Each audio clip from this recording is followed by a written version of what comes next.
আসসালামু আলাইকুম, কেমন আছেন সবাই? আশা করি ভালো আছেন। আমিও ভালো আছি আলহামদুলিল্লাহ। তো আজকে এই ভিনটেজ বো থিম কেকটা আপনাদের সাথে ডেকোরেশন শেয়ার করব।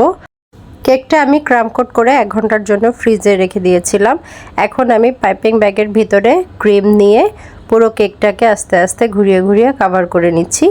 আমি দেখেছি পাইপিং ব্যাগের সাহায্যে কেকের সাইডে ক্রিম লাগালে এটা চারিদিকে একদম সমানভাবে পড়ে এবং এটা পরে মানে স্মুথ একটা ডিজাইন আনতে খুবই সহজ হয়। আমার কাছে এই পদ্ধতিটাই ভালো লাগে। তো আপনারা যারা নতুন মেকার্স আছেন প্র্যাকটিস করবেন, আস্তে আস্তে ঠিক হয়ে যাবে ইনশাল্লাহ। আমিও মনে করি যে পাইপিং ব্যাগের সাহায্যে 4 সাইডে ক্রিম লাগালে এটা খুব ভালোভাবে এবং খুব সহজভাবে লাগানো যায়। এখন আমি প্যালেট নাইফ দিয়ে আমি 4 সাইডে উপরে নিচে এটাকে স্মুথ ফিনিশিং এনে নিচ্ছি। স্ক্র্যাপার দিয়ে টেনেও স্মুথ ফিনিশিং এনে নিয়েছি।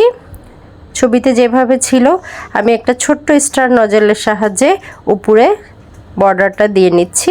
কেকটা খুবই সিম্পল ছিল, খুবই সিম্পলের মধ্যে খুবই গর্জিয়াস একটা কেক ছিল। লিফ নজল দিয়ে আমি 4 সাইডে সুন্দর করে ভিনটেজ ডিজাইনটা করে নিয়েছি।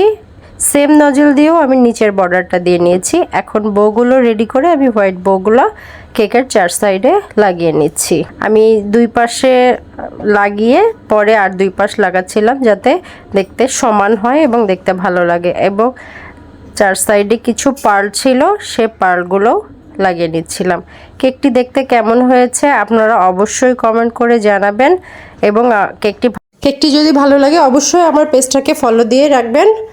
আর যে কোনো কেকের অর্ডার করতে আমাদেরকে ইনবক্স করবেন। কেকটি কেমন হয়েছে অবশ্যই কিন্তু জানাবেন। সবাই ভালো থাকবেন, সুস্থ থাকবেন। আল্লাহ হাফেজ, আসসালামু আলাইকুম।